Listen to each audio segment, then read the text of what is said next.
am Dr. Sindhu from Twins World. Thank you so much for liking and sharing and viewing all my videos. And those who are not subscribed, please subscribe my channel and press the bell icon to get all the notifications. And today is the last session among infants, how to manage the common issues with infants at home. So first we will see one of the common illness in babies is the fever. How to manage fever at home. A baby when come up with a fever, how we will check the temperature? Usually the common people will go and touch the forehead and see is there a temperature. But the correct way of checking the temperature of a baby is first we will touch the chest with the hand and see what is the temperature. If you feel little feverish, then we'll go with a thermometer checking. And we know that mainly two common thermometer normal people use, that is a mercury thermometer and a digital thermometer. Mercury thermometer is a thermometer work with mercury application, where digital thermometer we always work with the digital numbering. We just need to press and we need to check the temperature. So I would like to show you how to check a temperature with a mercury temperature. That needs little technique, so that we need to understand and we will proceed. So all of us knows that this is a mercury thermometer. So in order to check the mercury thermometer, what we need to do is we need to hold and draw like that, so that the line of mercury, there is a black line of mercury is there, that will go down below 35 degrees centigrade. So if that's way you have seen with your eye level, then you can keep of the armpit of the baby, and our babies always move hands. So what we need to do is we need to hold the hand over here. Even though the baby moving the hands like this, there is no issue. So this way you can hold it for 1 minute and check the temperature. And whenever you are checking, check the temperature at the eye level to check what is the correct temperature of the baby. Usually we call a fever when the temperature goes to 100 degrees Fahrenheit or 37.5 degrees Celsius. So from that way then we are able to think that the child got a mild fever.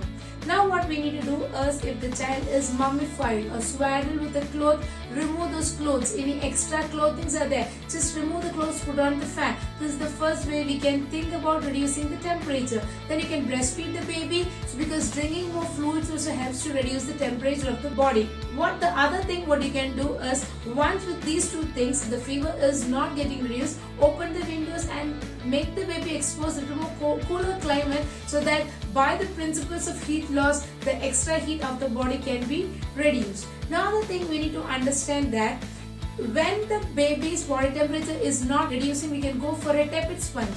Tepid sponging is a procedure where we are keeping some cloth on the forehead, that we can make small rectangular square pieces of cotton cloth or any gamgee pads, and we can keep water soaked cotton pieces on the forehead and both armpits and two groin areas. These are the main areas. You can keep this cotton pieces with water soaked cloth, so that this will help to reduce the body temperature. And the sixth piece of cloth can be used to wipe the entire body of the baby. And why you do all these things? Close the windows and put off the fan, otherwise the baby's temperature can drop down immediately. And once you are making the full body wet, wipe the chest immediately, because there is a high chance for pneumonia if you are keeping the chest wet all the time. Other things, you can wet it and keep it back on all the 5 spots what I already discussed. And still the fever is not reducing, we will go for pediatric consultation for any kind of antipyretics or syrup, paracetamol, crocin or any other syrup. And when the pediatricians are giving you medicines or giving us medicines, he always write based on the weight of the child. So it can be a 3.5 ml, 4 ml, what is not there in a measuring cup. So it is always good to have small syringes. What you can have is take the medication in a syringe, that is 0.5 ml. You can take it like this, or 1.5 ml. You can take it and see for the accurate amount. Then assumption of less than 2 ml is 1.5 ml. This way you can give the adequate amount or accurate amount of medicine to the baby, so that the baby's fever also can be reduced. And the main thing we need to understand that while a child is having fever is he or she should not get a seizure or fits. So that is one of the main thing, a complication we need to think about because of high fever. and when you give medicine still the fever is not reducing, the thing what you can further go is for a tepid sponge, because tepid sponge always helps to reduce the body temperature and continue doing for some more time if the fever is not reducing. So this way we can manage fever at home. The child is not able to manage, then we need to take the child to the pediatrician for further management. Second common issue what we can see in small children is a running nose. And we may see a running nose today and tomorrow the child may end up with cough and secretion illnesses. So we need to understand that when the child come up with a running nose, we need to start treating the child. So what we can do is we can administer saline nasal drops, pediatric saline nasal drops every second hourly. Please understand the importance of administering saline nasal drops because it helps to liquefy the mucus secretion what is already been produced, and it helps to take out the secretion because the babies cannot take out any secretions through the mouth. So water we are clearing the airway so that the baby will not go for a lower respiratory tract infection. And whenever the child come up with a running nose, we can see the child starts coughing. It is not an infection as such. What is happening is the secretions of the mucus things what is going behind irritates the lower part of the airway and irritates and stimulates for a cough reflex. So this is the reason we need to treat a running nose with a pediatric nasal saline drops so that it helps to clear. Then other than that, steam is not advisable, steam inhalation, because there is a high chance of burns because it's a pediatric patient and a pediatric child where the mother or father or caretaker may not be able to manage the movements of the child. It is advisable to have a humidifier in your room which helps to increase the moisture in the room, which allows to have less dry air to breathe in, and encourage the baby to have more breastfeed. The baby is less than 6 months. If after 6 months you can encourage the child or make the child to drink more fluids. So this helps to clear the airway also and preventing from further complications. The third condition what we are going to discuss is diarrhea or loose stools. Diarrhea and loose stools always represent something to do with unhygienic practices. But if you see a newborn, whenever you are feeding the baby with a breast milk, it always good to understand that the baby passes a poo. Why? Because the baby passing a poo within a 15-20 minutes after breastfeeding shows that the baby is getting adequate milk and it is stimulating our digestive tract and the baby is passing a poo. So it's always a good sign. So you can expect minimum 20-12 times of passing of motion after regular breastfeeding, and you can expect the baby not to pass for motion for 2 days. That is also expected. And in case of loose stools, how it can be seen as a mother knows what is the routine of pooing of a baby as days goes by. If it is going beyond that with an expulsive and spurts out to have more stools and passing gas, it shows that the child is affected with the digestive tract. So in that case, we need to think how to manage the children. If the baby is less than 6 months, we need to encourage the mother to breastfeed more if the baby is having loose stools. The only one complication you need to be very much scared about loose stools or diarrhea is the child should not go for any signs of dehydration. Signs of dehydration means because the baby is passing a lot of motion, the fluid content of the body will be reduced and the child may go to a different condition where there is less fluid, that can be seen as sunken eyes, dry lips, and there is something called anterior frontal. There is a soft area over the head of the baby. It should not go down. That shows a sign of a severe range of dehydration. So in children, to manage or to avoid dehydration, we need to encourage the mother to breastfeed more frequently. Whenever the child passes motion, clean the baby, bring the baby, you can breastfeed the baby and burp the baby. That way you can do. Then we can feed them ORS solution. Once the ORS solution is prepared, you can feed them how much of the baby is drinking. Maybe 2 spoons, 2 to 3 spoons. Baby spoons can be given with bowl and spoon. If the baby is more than 6 months of age, then we can give Sago water or sabudana. What you can do is you can overnight you can soak sabudana or you can boil sabudana till the color of the sabudana become plain or transparent.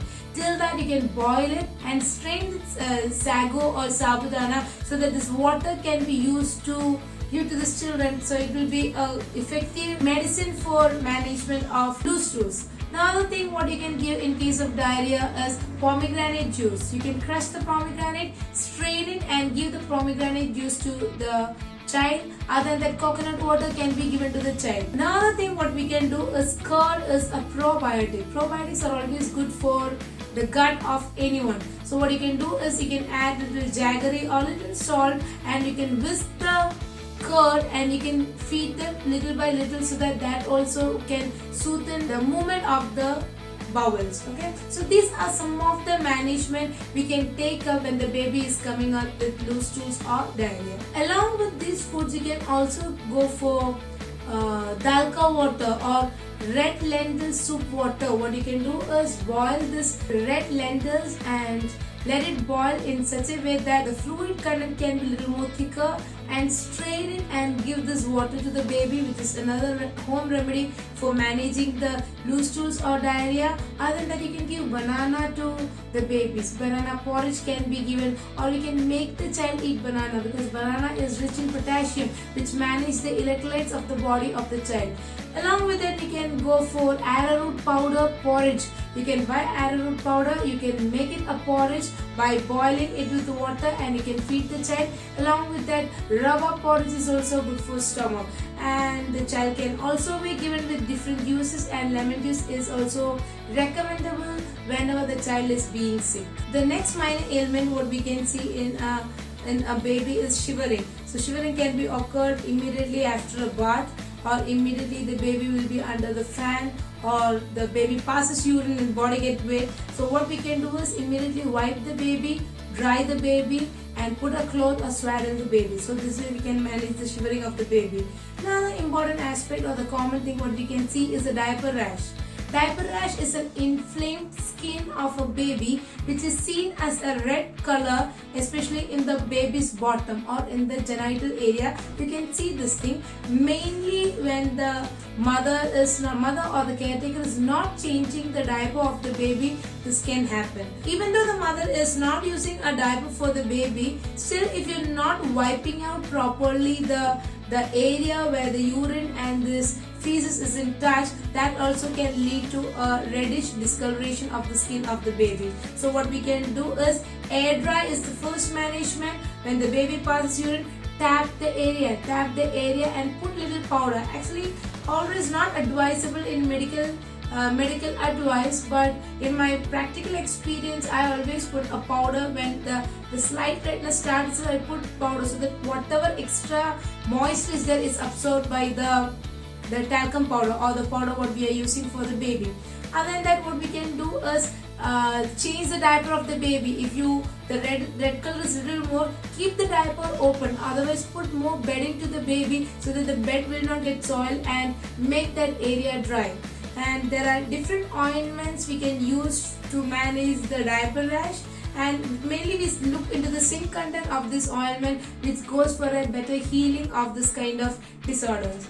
And I always prefer Desitin over any other cream, because if you put a Desitin on this private area, even though the baby passes urine on that, this flows over the cream and the cream is not washed by the urine or any other content of the motion or any other content the baby passes. So Desitin mainly helps to heal the area, and that's the way I manage my twins. And these are some of the common topics what we can generally manage if you know how to manage the children at home. Hope this session is good and enough, and I'm thanking you to watching all these things patiently. Thank you.